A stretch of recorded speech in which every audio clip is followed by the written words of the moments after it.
head coaches, respectively, of Michigan and Wisconsin. Here's what the Badgers bring back for Paul Chryst. A lot on offense, including the best running back in the country, certainly last year, the Doak Walker Award winner in Jonathan Taylor. Key returnees on defense as well, led by Isaiah Loudermilk. And a quarterback competition, pretty interesting. Alex Hornibrook leaving in the offseason. So as we welcome in Paul Chryst, the head coach of the Badgers, let's start there. You have Jack Cohn, who played for you quite a bit last year. You have Graham Mertz, who is as decorated an incoming recruit as Wisconsin has ever had, a quarterback, present company excluded. I mean, you don't have to say that. I know about the recruiting hype that's surrounded. You did put an emphasis on 4 hours of coverage, by the way. It's good to be here. I said it cheerily, didn't I? Absolutely. Yeah. Came across that way. Exactly. Give us a sense of that quarterback spot. You know, I'm proud of how Jack handled last year, and I think everyone knows that there's nothing more valuable than experience. And so the experiences that he had last year and then how he's, I think, grown from it and taken full advantage in the winter, the spring, the summer. And so there's no doubt that he is getting better and improving, and I feel good about that. And I've also appreciated really the whole way that room has competed, and there's no question that we've got to have better production and more consistency at the position for us to be the best team we can be, and obviously Graham is getting he is a big recruit for us, but I've been impressed with how he and really the team has handled him being there, and there's a lot that you ask out of a quarterback, and so spring 15 practices, it was a good chance for him to get introduced to everything. I think he'll do a good job of taking advantage of what he learned in the spring and summer, and looking forward to fall for him, just being able to kind of go through it again. And it's not all – you've kind of checked a lot of the firsts out. I mean, obviously he hasn't been to camp, but running things. So I like that group, and obviously it's going to be a big fall camp will be big for him. You mentioned that spot has to get better. And look, part of the issue last year, not just a quarterback, but really throughout this team, was injuries. Right.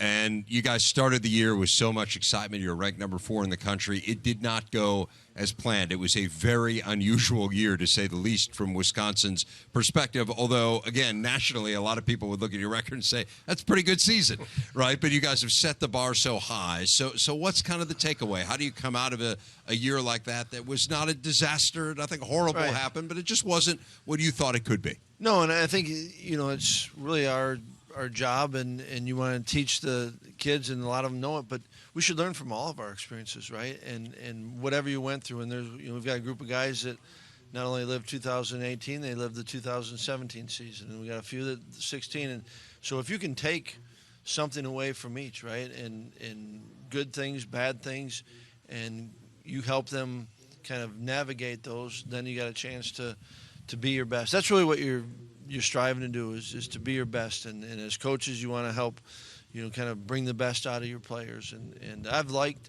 and appreciated the approach that the group has had, and I think that we had a good spring, we've had good off-season, winter and summer conditioning, and looking forward to camp, and camp's going to be really valuable for us, and feels like always right from the get-go. I mean, you got a challenge first game, and then it's all season long, but I think it's the last phase of preparation for the season, fall camp.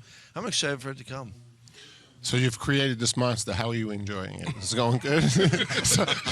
so to go back to Rever's question, so all the hype last year, yeah. And so other than the injuries, do you think that had something to do with maybe not having the best team? And is that something you specifically talked to the team about? Maybe we shouldn't have listened to the noise, or maybe they didn't listen to the noise. Right, and I think that you probably, when you have 120 kids, some did, some didn't, right? And every year there's going to be a narrative, and then what I love about the game is you have to go perform and you have to go do it, and I think like I said, I do think you learn from all of it, and I don't believe that you can't pin it just on that either last year. Right. This is what happened, and all the conversations, but who were we? And I think there was games maybe where we didn't play our best. I thought the first thing you want to do is give yourself a chance to have a chance, and you can't turn the ball over, and in some games we made it awfully hard to win, and so we've got to do a better job of playing the game. And yeah, I think that's a real easy narrative to fall back on. Oh, they listen to the hype. That doesn't last real long. Once you get going and playing in the season, and yet, I'm sure for some that is a real thing, and we're supposed to be this or we're supposed to be that. But you can't have it. We've had some older guys that lived it both ways. Have lived it where you weren't going to win a game all year and had a good season, and then kind of backed up what you should. So I think, if they didn't learn that lesson, I think last year's a great opportunity to learn the lesson that you have to ignore the noise best you can. What's the mindset or the approach of a coaching staff when you have a quarterback competition versus having an established guy that's coming back? How does that change, I guess, the way you install, the way you communicate with those guys? I think that probably when you have a quarterback that, you don't have a established starter, a guy coming, I think that you're always going to volume-wise be smart, and it's not just the quarterback as far as volume and what you're doing, but at different positions. And we've kind of done it. We've had a young offensive line. All right, we better tone it down in this area, and we can add a little bit more if they're an older group. But, I think that you kind of get a sense of the group, and then they'll kind of guide you through it. And that's what I've appreciated from our quarterbacks. They spend a ton of time, and they like it. They've all kind of got that little junky quality to them. And so they're up there spending it. So I don't think they're going to be ones to hold us back in any way. You mentioned Jim Delaney this morning at your press conference about access to him. Tell us what he was like in meetings with the coaches or when you wanted to talk to him directly about different things. Give us a little bit behind the curtain. I was fortunate, and this is when I was assistant, and I actually had an opportunity to visit with him and just kind of hear from him and maybe pick his brain. But I think he's transparent. You certainly go in and you respect all that he did. And I loved hearing stories when he's talking about, the basketball. And it all applies, right. And he's seen a lot and been around some great coaches, been around great programs. And so you can't help but pick 1, 2, 3 things when you just sit down and talk to him. And I think he came from a spot where he didn't sugarcoat it. This is what he believed and made sure you understood it. And I've always appreciated and enjoyed those conversations. There's great takeaways. Right. Coach Alvarez from the front talked about Jonathan Taylor. Smart. Really went out on a limb there.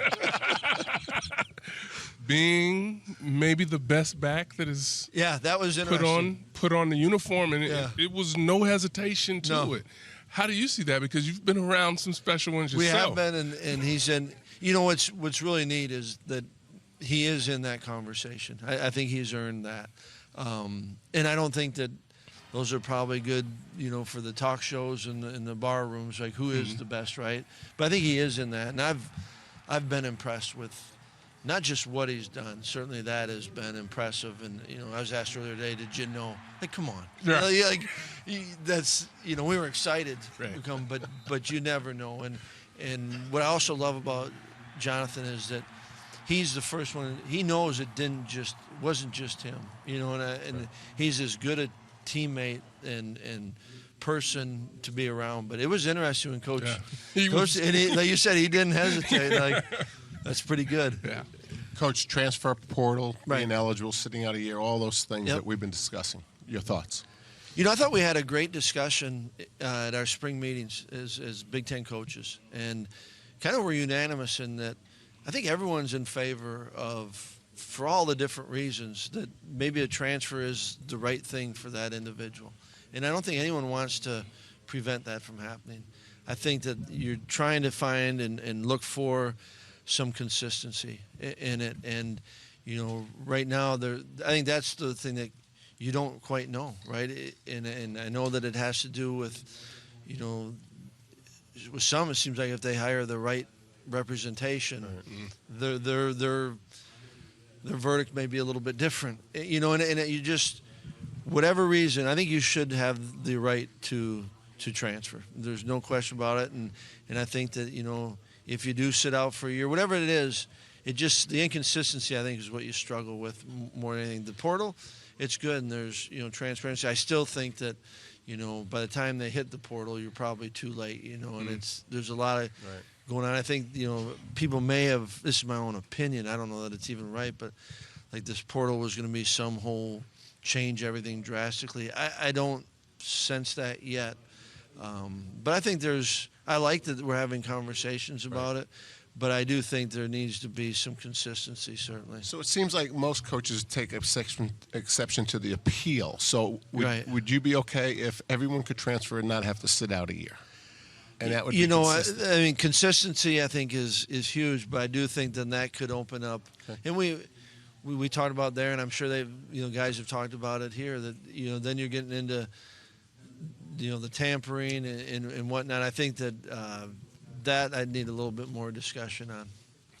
Well, Coach, we're going to give you a little homework before you leave, but you can work on this. You get a couple. Is it couple open weeks. book homework? I never understood. Well, he's going to pass. I'm sure he's going to give us a good recommendation. Word is we're going to be spending a night in Madison. It's one of the first times. Yes. Right. So I think if that is factual, we'll need a go-to restaurant. Yes. That is a Okay. homework project that I gladly accept.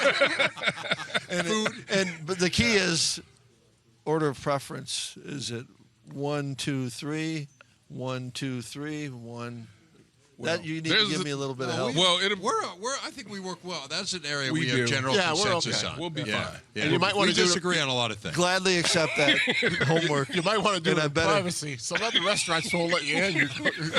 You go public. You're not going to use my name. I know that much. Oh, no. That'll help you. I want to ask you one last thing before we let you go. I was looking at your crossover schedule. Right. Michigan State, Ohio State. I think we all know what those are, Howard. What are those? Those are opportunities, are they not? Opportunities. Those Everything's an opportunity. We learned that a couple of years ago. We learned that a few years ago, and we kind of laughed, and you ended up basically running the team. Right. Yeah. That was the 1 year. I didn't say what kind of opportunities. Starting out with LSU. Right? Yeah, they're opportunities. They are. They're every challenge. Those are big challenges, but they are opportunities, and that's why you play in this conference. So that's how you approach it. What's that? Yeah, remember that? I remember that. Yeah. And you thought he was crazy. Howard and I thought, he's why didn't you say it that first time then? Like, why are we finding out later? Well, I might still think he's crazy, but Sorry. I was wrong on that. Head coach of the Wisconsin Badgers, Paul Chryst. Coach, thank you so much. Always great to see you. Yeah, guys. really appreciate it.